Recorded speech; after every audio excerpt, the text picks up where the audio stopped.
Hello friends, welcome to my channel study for you.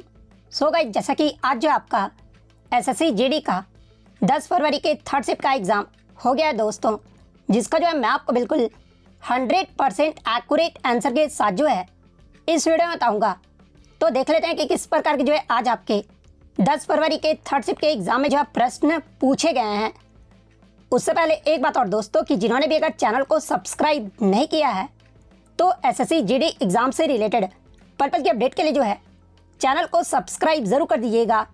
और बगल में ही आपको एक बेल आइकन यानी घंटे का निशान भी दिख रहा होगा, तो आप उसे भी जो है ज़रूर प्रेस कर दीजिएगा। तो चलिए वीडियो को स्टार्ट करते हैं। तो आपका पहला क्वेश्चन आया था कि 2011 की जनगणना के अनुसार किस राज्य का जो लिटरेसी रेट यानी साक्षरता दर जो है ना, ये सबसे अधिक रहा था। तो देखिए, मैं आपको बता दूं कि 2011 की जनगणना के अनुसार सबसे अधिक साक्षरता दर वाला जो राज्य रहा था ना, ये आपका केरल राज्य रहा था। केरल राज्य का जो लिटरेसी रेट है ना, ये आपका 94% रहा था। जहां पर पुरुष साक्षरता दर की बात कर ले तो ये आपका 96.11% रहा था। वहीं अगर महिलाओं की साक्षरता दर की बात कर ले तो यहाँ पर जो आपका 92.07% रहा था। तो ये पॉइंट भी आपको ध्यान में रखना है। तो केरल आपका यहाँ पे करेक्ट आंसर होगा। तो देखिए, ये तो हो गया आपका सबसे अधिक के बारे में। अगर सेकंड स्थान पे पूछा जाए कि सेकंड स्थान पे जो है साक्षरता दर में जो ये कौन रहा है, तो ये आपका केंद्र शासित प्रदेश लक्षद्वीप का स्थान रहा है। तो ये पॉइंट भी आप ध्यान में रखिएगा। वहीं अगर सबसे कम साक्षरता दर वाला राज्य अगर पूछा जाए तो देखिए, सबसे कम साक्षरता दर वाला जो राज्य रहा था ना, ये आपका बिहार राज्य रहा था। तो ये पॉइंट भी आप ध्यान में रखिएगा। इसके अलावा बात कर ले भारत का साक्षरता दर क्या रहा था, तो देखिए 2011 की जनगणना के अनुसार भारत का जो लिटरेसी रेट है ना, ये आपका 74.04% रहा था। जिसमें अगर पुरुष साक्षरता दर की बात कर ले तो ये आपका 82% रहा था। वहीं अगर महिलाओं की साक्षरता दर की बात कर ले तो ये आपका 65.46% रहा था। और 2011 की जो जनगणना थी ये आपका 15वीं जनगणना थी। लेकिन अगर स्वतंत्रता के बाद अगर पूछा जाए कि कौन से नंबर की जनगणना था, तो देखिए स्वतंत्रता के बाद जो ये आपका 2011 की जो जनगणना था ना, ये आपका 7वीं जनगणना था। इसके अलावा ये तो हो गया आपका साक्षरता दर के बारे में। अगर लिंगानुपात के बारे में पूछा जाए यानी सेक्स रेशियो के बारे में पूछा जाए तो देखिए 2011 की जनगणना के अनुसार सबसे अधिक लिंगानुपात वाला जो राज्य रहा था ना, ये भी आपका केरल राज्य रहा था। और सबसे कम लिंगानुपात वाला राज्य अगर पूछा जाए तो ये आपका हरियाणा राज्य रहा था। तो ये सारे फैक्ट जो आपको ध्यान में रखना है। नेक्स्ट क्वेश्चन आपका आ रहा था कि सरहुल त्योहार जो है ये किस राज्य में मनाया जाता है। तो देखिए, सरहुल त्योहार की बात कर ले तो ये जो आपका झारखंड क्षेत्र में विभिन्न जनजातियों के द्वारा जो है मनाए जाने वाला एक लोकप्रिय त्योहार है। और ये जो आपका पर्व है ना, ये आपका आदिवासी नववर्ष का जो वो त्योहार है। और ये जो आपका झारखंड के मुंडा और उराव, इसके अलावा हो आदि जनजातियों के द्वारा जो है इस त्योहार को जो वो मनाया जाता है। तो झारखंड राज्य आपका यहाँ पे करेक्ट आंसर होगा। इसके अलावा मैं आपको बता दूं कि ये जो आपका सरहुल त्योहार है ना, ये आपके नए साल की शुरुआत का भी जो है ये प्रतीक जो वो माना जाता है। इसके अलावा एग्जाम में यहाँ से प्रश्न बनता है कि सरहुल जो त्योहार है ना, ये हिंदू कैलेंडर के अनुसार किस महीने में मनाया जाता है। तो देखिए, हिंदू कैलेंडर के अनुसार पहले महीने में जो है ये आपका मनाया जाता है, यानी चंद्रमा के तीसरे दिन या फिर चैत्र के पखवाड़े में। सरहुल वसंत ऋतु या फिर फागुन के आगमन का प्रतीक माना जाता है। और जून के महीने यानी जेठ तक जो है इस त्योहार को जो वो मनाया जाता है। इसके अलावा एग्जाम में यहाँ से एक प्रश्न पूछा जाता है कि झारखंड का कौन सा ऐसा त्योहार है जिसमें वृक्षों की पूजा की जाती है। तो ये जो आपका सरहुल त्योहार है, सरहुल त्योहार में ही जो है ये आपके वृक्ष की पूजा जो वो की जाती है। तो ये सारे फैक्ट जो आपको ध्यान में रखना है। नेक्स्ट क्वेश्चन आपका आ रहा था कि शिक्षा के अधिकार को जो है किस संविधान संशोधन, यहाँ पे अमेंडमेंट जो वो पूछा गया था, यानी संशोधन के बारे में जो वो पूछा गया था कि शिक्षा के अधिकार को जो है ये आपके किस संशोधन के द्वारा जो वो जोड़ा गया था। तो देखिए, मैं आपको बता दूं कि भारतीय संविधान के अनुच्छेद 21A के तहत जो है शिक्षा के अधिकार को जो वो जोड़ा गया था। और ये जो आपका अधिकार है ना, ये 6 से 14 वर्ष के बच्चों के लिए जो है इसे साल 2009 में जो है शिक्षा का अधिकार अधिनियम यानी राइट टू एजुकेशन के जरिए जो है इसे जो वो लागू किया गया था। और क्वेश्चन में आपसे पूछा गया था कि कौन से संशोधन के जरिए। तो देखिए, इसे जो आपका 86वें संशोधन के जरिए, जो कि आपका वर्ष 2002 में हुआ था, और इसी के जरिए आपके शिक्षा के अधिकार को जो है ये आपके मौलिक अधिकार जो वो बनाया गया था। तो 86वां संविधान संशोधन आपका करेक्ट आंसर होगा। जब आपसे अधिनियम पूछा जाए कि किस अधिनियम के जरिए, तो ये आपका राइट टू एजुकेशन यानी शिक्षा का अधिकार अधिनियम 2009 के जरिए जो है अनुच्छेद 21A के तहत जो है इसे लागू किया गया था। तो ये फैक्ट भी आपको ध्यान में रखना है। नेक्स्ट क्वेश्चन आपका आ रहा था कि अमृत भारत स्टेशन योजना ये जो है कब शुरू किया गया था। तो देखिए, अमृत भारत स्टेशन योजना जो है ये आपका फरवरी 2023 में जो वो शुरू किया गया था। और ये जो योजना है ना, ये आपके रेल मंत्रालय ने देश के 1275 स्टेशनों के जो है पुनर्विकास के लिए जो वो शुरू किए थे। तो फरवरी 2023 आपका करेक्ट आंसर होगा। नेक्स्ट क्वेश्चन आपका आ रहा था कि वर्ष 2023 में पर्पल कैप जो है ये किसे मिला था। तो देखिए मैं आपको बता दूं कि पर्पल कैप आईपीएल में किसे दिया जाता है। तो देखिए आईपीएल में जो सबसे ज्यादा विकेट लेता है ना पूरे टूर्नामेंट में, उस गेंदबाज को जो है ये पर्पल कैप से जो वो सम्मानित किया जाता है। और आईपीएल 2023 में पर्पल कैप जो है ना ये मोहम्मद शमी को जो वो दिया गया था। तो मोहम्मद शमी आपका करेक्ट आंसर होगा। मैं आपको बता दूं कि आईपीएल 2023 में जो है मोहम्मद शमी जो ये आपके गुजरात टाइटंस से जो वो खेले थे, और मोहम्मद शमी के द्वारा टोटल पूरे टूर्नामेंट में 17 मैचों में जो है 28 विकेट लेकर जो है ये पुरस्कार से जो वो इन्हें जो वो सम्मानित किया गया था। तो ये फैक्ट भी आप ध्यान में रखिएगा। इसके अलावा बात कर ले आईपीएल 2023 में जो है आपके ऑरेंज कैप जो ये किसे दिया गया था। तो देखिए ऑरेंज कैप जो आपका सबसे ज्यादा जो रन मारते हैं ना बल्लेबाज को, उसे जो है ऑरेंज कैप दिया जाता है। और आईपीएल 2023 में जो है आपके शुभमन गिल को जो है ये आपका ऑरेंज कैप से जो वो सम्मानित किया गया था। तो ये पॉइंट भी आप ध्यान में रखिएगा। वहीं अगर ये तो हो गया आपका आईपीएल 2023 के बारे में। आईपीएल 2024 के बारे में अगर पूछा जाए कि आपका जो पर्पल कैप है ना ये किसे दिया गया था, तो ये आपके हर्षल पटेल को जो वो दिया गया था। हर्षल पटेल ने जो है टोटल 14 मैचों में जो है ये सबसे ज्यादा 24 विकेट जो वो लिए थे। और हर्षल पटेल 2024 का जो आईपीएल है ये किस टीम से खेले थे, तो ये आपके पंजाब के टीम से जो वो खेले थे। वहीं अगर आईपीएल 2024 की ऑरेंज कैप की बात कर ले तो ये जो है आपका किसे दिया गया था। तो देखिए 2024 का जो ऑरेंज कैप है ना ये आपके किंग कोहली को जो वो दिया गया था। तो ये फैक्ट भी आपको ध्यान में रखना है। और आईपीएल 2023 का अगर विजेता टीम पूछा जाए कि कौन सा रहा था, तो आईपीएल 2023 में जो विजेता है ना ये आपके सीएसके की टीम रही थी। वहीं अगर आईपीएल 2024 के विजेता टीम की बात कर ले तो ये जो आपका केकेआर यानी कोलकाता नाइट राइडर्स की टीम जो वो रहा था। और कोलकाता नाइट राइडर्स की टीम ने फाइनल में जो है ये सनराइजर्स हैदराबाद को जो वो हराया था। तो ये सारे पॉइंट जो आपको ध्यान में रखना है। नेक्स्ट आपका यहाँ पर आता है कि 61वां संवैधानिक संशोधन अधिनियम ये जो आपका किससे संबंधित है। तो देखिए 61वां जो संवैधानिक संशोधन अधिनियम है ना ये आपका 1989 में हुआ था। और इसके द्वारा लोकसभा और राज्यों की विधानसभाओं के चुनाव के मतदान की आयु को जो है ना ये आपका 21 वर्ष से घटाकर जो है ये आपका 18 वर्ष जो वो कर दिया गया था। तो मतदान की आयु से जो है ये आपका 61वां संवैधानिक संशोधन अधिनियम जो है ये आपका संबंधित है। तो मतदान की आयु आपका करेक्ट आंसर होगा।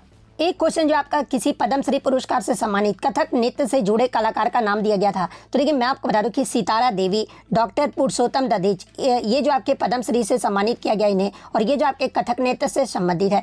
इनके अलावा मैं आपको बता दूं कि आपके जो है पंडित बिरजू महाराज को भी है, और गुरु किज पदम कुमारन नायर को भी जो है ये आपका पद्मश्री से जो वो सम्मानित किया गया है। और ये दोनों ही जो है ना ये आपके पद्मश्री से जो है इन्हें सम्मानित किया गया है। और ये जो आपके कथक नृत्य से भी जो वो संबंधित है। तो इनमें से आपका जो भी ऑप्शन में दिया गया होगा वो आपका यहाँ पे करेक्ट आंसर होगा। अब जो क्वेश्चन बच्चे आसान बोल रहे हैं ना, मैं आपको बता दूं कि 2024 में आपका पद्मश्री अवार्ड से पूछा जा रहा है कि इनको किस क्षेत्र में जो वो दिया गया है। तो अब आप थोड़े 132 लोगों का आप याद रखोगे कि किन किन लोगों को जो है पद्मश्री या पद्म भूषण या फिर पद्म विभूषण से जो वो सम्मानित किया गया है। इसलिए ये क्वेश्चन जो है ना वो थोड़ा सा आपका जो है हार्ड के लेवल में जो वो चला जाता है। नेक्स्ट आपका यहाँ पर आता है कि पुडुचेरी के वर्तमान उपराज्यपाल यानी लेफ्टिनेंट गवर्नर जो ये कौन है। तो देखिए पुडुचेरी के जो वर्तमान उपराज्यपाल है ना ये आपके के कैलाश नाथन है। तो के कैलाश नाथन आपका करेक्ट आंसर होगा। नेक्स्ट आपका यहाँ पर आता है कि जवारा उत्सव जो है ये कहाँ पर मनाया जाता है। तो देखिए जवारा उत्सव की बात कर ले तो ये जो आपका मध्य प्रदेश की बुंदेलखंड क्षेत्र में जो ये आपका मनाया जाता है। और ये जो आपका उत्सव है ना एक आपका नृत्य उत्सव है जिसे हार्वेस्ट डांस के नाम से भी जो वो जाना जाता है। और ये जो नृत्य है ना ये आपका फसल कटाई के समय जो वो किया जाता है, और पुरुष और महिलाओं एक साथ जो है इस नृत्य में जो वो हिस्सा लेते हैं। तो मध्य प्रदेश आपका करेक्ट आंसर होगा। नेक्स्ट क्वेश्चन आपका यहाँ पर आया था ईश्वरी प्रसाद किस घराने से संबंधित है। तो देखिए अगर ईश्वरी प्रसाद की बात कर ले तो ये जो आपके कथक नृत्य से संबंधित है, और लखनऊ घराने से जो ये आपके संबंधित है। तो लखनऊ घराना आपका करेक्ट आंसर होगा। इसके अलावा मैं आपको बता दूं कि ईश्वरी प्रसाद को जो है 1984 में जो है पद्म भूषण पुरस्कार से भी जो वो सम्मानित किया गया था। और ये जो आपके प्रयागराज यानी इलाहाबाद में हंडिया क्षेत्र के जो ये आपके मूल निवासी है, और इन्होंने जो है कथक नृत्य के लखनऊ घराने के जो है मूल प्रवर्तक के रूप में भी जो वो शुरुआत किए थे। तो लखनऊ घराना आपका करेक्ट आंसर होगा। इसके अलावा आगे के शिफ्ट में अगर आपसे पंडित भीमसेन जोशी के बारे में पूछा जाए तो देखिए पंडित भीमसेन जोशी है जो है ना ये आपके किराना घराने से संबंधित है। पंडित रविशंकर की बात कर ले तो ये आपके मैहर घराने से संबंधित है। पंडित जसराज की बात कर ले तो ये आपके मेवाती घराने से संबंधित है। ऐसे घराने से संबंधित जितने भी कलाकार हैं मैंने सारा कुछ जो PDF है ना वो टेलीग्राम पे दे चुका हूँ। तो आप टेलीग्राम पर जो जाकर भी जो है ये घराना का PDF जो वो डाउनलोड कर सकते हैं। और जिनका भी आगे के शिफ्टों में एग्जाम है तो वो PDF से जो वो आप जो है वो जानकारी जो वो ले सकते हैं। नेक्स्ट आपका क्वेश्चन आया था कि नील आर्मस्ट्रॉन्ग के साथ पहली बार चंद्रमा पर जाने वाले दूसरे अंतरिक्ष यात्री जो ये कौन थे। तो देखिए नील आर्मस्ट्रॉन्ग के साथ पहली बार चंद्रमा पर जाने वाले जो दूसरे अंतरिक्ष यात्री थे ना, ये आपके बज एल्ड्रिन थे। तो बज एल्ड्रिन आपका करेक्ट आंसर होगा। और ये जो है किस मिशन के तहत गए थे, तो ये आपके अपोलो 11 मिशन के तहत गए थे। और किस डेट को गए थे, तो ये आपके 20 जुलाई 1969 को गए थे। तो बज एल्ड्रिन आपका यहाँ पे करेक्ट आंसर होगा। एक बच्चे ने जो क्वेश्चन बताया था कि ये कोई क्वेश्चन था जो कि आपका बच्चों को याद नहीं था, लेकिन ऑप्शन था कि 1 से 31 जुलाई 2024, 1 से 31 अक्टूबर 2021, इस प्रकार के आपके 4 ऑप्शन जो वो दिए गए थे। तो जहां तक मुझे लगता है कि मुख्यमंत्री उद्यमी योजना के बारे में पूछा गया होगा। तो देखिए मुख्यमंत्री उद्यमी योजना को जो है आपका जो है अगले चरण की यानी 2.0 की जो प्रक्रिया जो वो आपका शुरू हो गया है। और इस योजना के लिए ऑनलाइन आवेदन की जो प्रक्रिया थी ना, ये आपका 1 जुलाई से शुरू होगा और 31 जुलाई 2024 तक जो ये आपका चलेगा। तो शायद यही आपसे पूछा गया होगा। तो 1 जुलाई 2024 से 31 जुलाई 2024 जो आपका यहाँ पे करेक्ट आंसर होगा। नेक्स्ट क्वेश्चन आपका रहा था कि the term short service is related to which game, यानी ये जो आपका शॉर्ट सर्विस जो शब्द है ना, ये किस खेल से संबंधित है। तो देखिए शॉर्ट सर्विस की बात कर ले तो ये आपका बैडमिंटन खेल से संबंधित है। तो बैडमिंटन आपका यहाँ पे करेक्ट आंसर होगा। नेक्स्ट आपका यहाँ पर आया था कि ब्रिगेडियर बी.डी. मिश्रा किस राज्य या फिर केंद्र शासित प्रदेश के जो है ये आपके उप राज्यपाल हैं। तो देखिए ब्रिगेडियर बी.डी. मिश्रा की बात कर ले तो ये जो आपके लद्दाख के जो है ये आपके उप राज्यपाल हैं। तो लद्दाख आपका यहाँ पे करेक्ट आंसर होगा। नेक्स्ट आपका यहाँ पर था कि भारत के संविधान में शिक्षा के अधिकार को जो है किस संशोधन के जरिए जो ये आपका जोड़ा गया था। तो देखिए शिक्षा के अधिकार को ये आपका 86वें संविधान संशोधन जो कि आपका 2002 में हुआ था, इसके द्वारा जो है ये आपके अनुच्छेद 21A में जो है इससे जो वो जोड़ा गया था। तो 86वां संविधान संशोधन आपका करेक्ट आंसर होगा। और देखिए ये जो आपका अनुच्छेद 21A है ये आपका क्या कहता है, तो ये जो आपका 6 से 14 वर्ष के सभी बालकों के लिए जो है निःशुल्क शिक्षा अनिवार्य के लिए जो है ये आपका उपलब्ध जो वो कराया जाएगा। और इस अधिकार को जो है ये आपके व्यवहारिक रूप देने के लिए जो है ये संसद में निःशुल्क जो है वो किया गया है।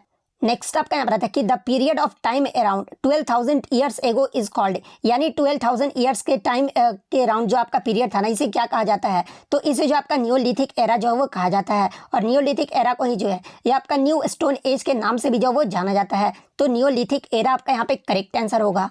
नेक्स्ट आपका यहाँ पर आता है कि तीसरा गोलमेज सम्मेलन जो है ये कब आयोजित किया गया था। तो देखिए तीसरे गोलमेज सम्मेलन की बात कर ले तो ये जो आपका 1932 में आयोजित किया गया था। तो 1932 आपका करेक्ट आंसर होगा। हालांकि क्वेश्चन इस प्रकार से पूछा गया था कि मार्च 1933 में सम्मेलन की सिफारिशों को ये जो आपका श्वेत पत्र जो है ना ये किस गोलमेज सम्मेलन में जो ये आपका प्रकाशित किया गया था। तो ये आपके तीसरे गोलमेज सम्मेलन में जो ये आपका प्रकाशित किया गया था। तो जिस प्रकार से भी क्वेश्चन पूछा गया होगा मैंने जो आपको यहाँ पर बता दिया है। इसके अलावा मैं आपको बता दूं कि आपके 3 गोलमेज सम्मेलन हुए थे और तीनों ही जो गोलमेज सम्मेलन है ना ये आपके लंदन में आयोजित किए गए थे। इसके अलावा एग्जाम में यहाँ से एक प्रश्न बनता है कि गांधी जी जो है ये किस गोलमेज सम्मेलन में जो वो भाग लिए थे। तो देखिए महात्मा गांधी जी जो है ये द्वितीय गोलमेज सम्मेलन में जो वो भाग लिए थे। तो ये फैक्ट भी आपको ध्यान में रखना है। एक क्वेश्चन जो आपका साइंस से आया था जो कि आपका फाइलम पोरीफेरा यानी संघ पोरीफेरा का जो है मुख्य लक्षण जो वो पूछा गया था। तो देखिए इस संघ के अंतर्गत आने वाले जंतुओं के अगर मुख्य लक्षण की बात कर ले तो देखिए पोरीफेरा का जो शाब्दिक अर्थ होता है ना ये आपका छिद्रधारी जंतु होता है। यानी अगर इंग्लिश में बात कर ले तो इसे जो आपका पोर या फिर होल जो वो कहा जाता है। इसके अलावा पोरीफेरा जंतु को जो है सामान्य रूप से जो है ये आपका स्पंज जो वो कहा जाता है। और सभी जो स्पंज जलीय यानी एक्वेटिक होते हैं और ये अधिकांशतः जो है ये आपके समुद्री जल में जो वो पाए जाते हैं, लेकिन कुछ जो होते हैं ना ये आपके स्वच्छ जलीय भी होते हैं। इसके अलावा ये जो आपके अचल यानी सैसिल जीव हैं जो जल में किसी भी आधार से जो ये आपके चिपके रहते हैं और असीमित या फिर समित दोनों के प्रकार के जो है ये आपके हो सकते हैं। इसके अलावा स्पंजों में कोशिका स्तर का संगठन जो वो पाया जाता है, अर्थात इसमें जो है ना ऊतकों का जो वो अभाव जो वो देखने को मिलता है। और कोशिकाएं जो ये आपके ढीले या फिर विरल रूप में आपस में जो ये आपके संबंधित होती है। और शारीरिक संरचना जो है ना ये आपका अत्यधिक जो इसमें जो वो सरल देखने को मिलता है। इसके अलावा पोरीफेरा संघ में जो है पूरे शरीर पर जो ये आपके छिद्र पाए जाते हैं जो कि आपके ऑस्टिया जो वो कहलाते हैं। और जल लगातार जो इन क्षेत्रों के माध्यम से शरीर में जो वो प्रवेश जो वो करता रहता है।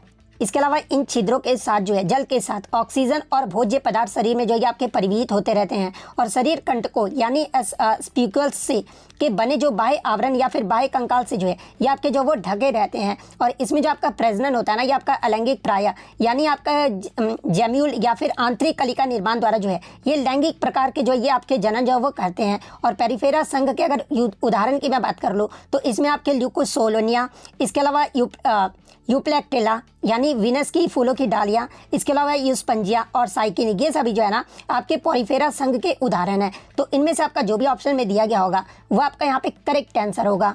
एक क्वेश्चन जो आपका आत्मनिर्भर भारत रोजगार योजना से आया था, तो देखिए मैं आपको बता दूं कि रोजगार के नए अवसरों के सृजन को प्रोत्साहित करने और प्राथमिक लक्ष्य के साथ ये जो आपका आत्मनिर्भर भारत रोजगार योजना है ना, इसकी जो शुरुआत है ये आपका 1 अक्टूबर 2020 को जो वो किया गया था। तो 1 अक्टूबर 2020 आपका यहाँ पे करेक्ट आंसर होगा। और इसका अगर बात कर ले कि इसका उद्देश्य क्या था, तो देखिए इस योजना का जो उद्देश्य था ना, ये आपके विशेष रूप से ऐसे व्यक्तियों के लिए रोजगार उपलब्धता को प्रोत्साहित करना है जिन्होंने महामारी यानी कोविड-19 के दौरान अपनी नौकरी जो वो खो दी थी। इस योजना का जो ये आपका मुख्य उद्देश्य है, तो ये फैक्ट भी आपको ध्यान में रखना है। एक क्वेश्चन जो आपका इकोनॉमिक्स से आता है कि वाणिज्य में जो आपका क्या क्या आता है, तो देखिए वाणिज्य की बात कर ले यानी कॉमर्स की बात कर ले तो इसमें आपके वस्तुओं और सेवाओं की खरीद बिक्री, इसके अलावा मार्केटिंग, विज्ञापन, लॉजिस्टिक्स, वित्त जैसी गतिविधियां जो वो शामिल है। और वाणिज्य में स्थानीय और अंतर्राष्ट्रीय दोनों तरह के लेन देन होते हैं। वाणिज्य से जुड़े अगर कुछ विषय की बात कर ले तो इसमें आपके कौन कौन से विषय आ जाते हैं, तो इसमें आपके वस्तु और सेवा कर, इसके अलावा लेखा, वित्त, व्यापार प्रबंधन, मानव संसाधन, सांख्यिकी, इसके अलावा विपणन, अर्थशास्त्र, सूचना प्रणालियां, ये सभी जो आपके वाणिज्य में आ जाते हैं। वाणिज्य के अगर कुछ प्रकार की बात कर ले तो इसमें आपके स्थानीय वाणिज्य, क्षेत्रीय वाणिज्य, राष्ट्रीय वाणिज्य और अंतर्राष्ट्रीय वाणिज्य जो है ये आपके वाणिज्य के प्रकार हैं। और वाणिज्य से जुड़े अगर कुछ संगठन की बात कर ले तो इसमें आपके वाणिज्य मंत्रालय, अंतर्राष्ट्रीय चैम्बर ऑफ कॉमर्स यानी ICC, इसके अलावा गैट, विश्व व्यापार संगठन जो है ये आपके वाणिज्य से जुड़े कुछ संगठन है। तो ये सारे फैक्ट जो आपको ध्यान में रखना है। तो इतने क्वेश्चन जो है आज मुझे बच्चों के द्वारा मिले जो कि आपके 100% रियल और ऑथेंटिक हैं। तो अगर वीडियो अच्छी लगी हो तो वीडियो को जो है लाइक जरूर कर दीजिएगा।